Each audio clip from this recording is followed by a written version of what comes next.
ওরে মাবুদ, আজ এই সবগুলো বোতলকে রকেটের মতো উড়াবো। এখানে রয়েছে 250 ml, 500, 1 লিটার, 2 লিটার, 5 লিটার এবং 20 লিটার। সবগুলোকে রকেটের মতো উড়াবো। প্রথমে নিয়ে নিব একটি সিক্রেট কেমিক্যাল। গেস করতে পারবেন এটি কি কেমিক্যাল? আপনারা হয়তো ভাবছেন যে এটা বিউটেন গ্যাস, কিন্তু না।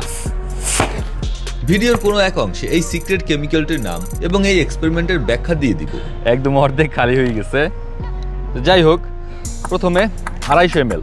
তার আগে বলে নেই, এই ধরনের এক্সপেরিমেন্ট কোথাও করার চেষ্টা করবেন না। আর পাকনামি করতে গিয়ে যদি কোনো ক্ষতি হয় তাহলে তার সম্পূর্ণ দায়ভার আপনার। কেমিক্যালটি ভরে নিচ্ছি, এবার উল্টো করে ছেড়ে দিলেই ব্যাং।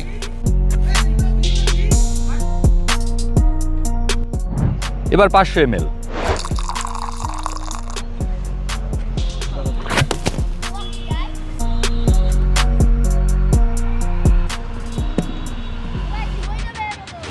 এবার 1 লিটার।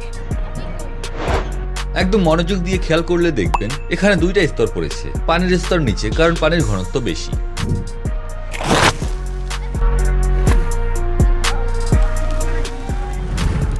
এবার 2 লিটারই পট।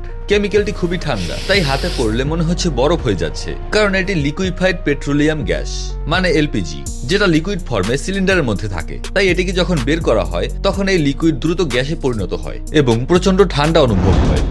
আর কেমিক্যালটির স্তর উপরে ভাসছে, কারণ এটির ঘনত্ব কম। রেডি?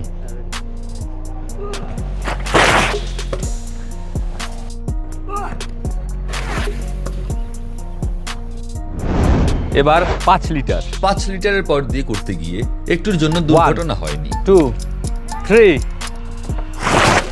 ওরে মাবুদ, আমি ওদের সতর্ক করেছিলাম, কিন্তু কেউ পাত্তাই দিল না। পোলাপাইন মারাত্মক ভয় পাইছে। কথা না শুনলে এমনই হবে। তো 5 লিটার এটা সাইড ওয়াইজ চলে গেছে, এক সাইডে, উপরে ওঠেনি, তাই আবার করতেছি। এটার গতি ছিল অনেক বেশি। গাছ থেকে 2-3টা আমরাও মনে হয় পড়ছে। এবার দ্য আলটিমেট বিস্ট, 20 লিটারের পট। তার আগে সায়েন্সটা বুঝে নিন। 1 লিটার এলপিজি গ্যাসে রূপান্তরিত হলে তা প্রায় 270 লিটার আয়তন দখল করতে চায়। কি অবাক হচ্ছেন?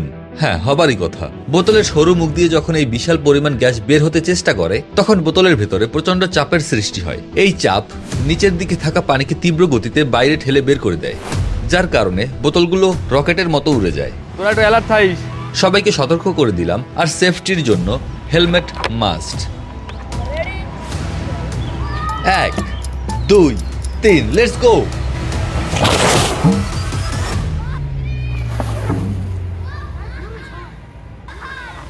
ইস, কার মাথায় পড়ছে কে জানে।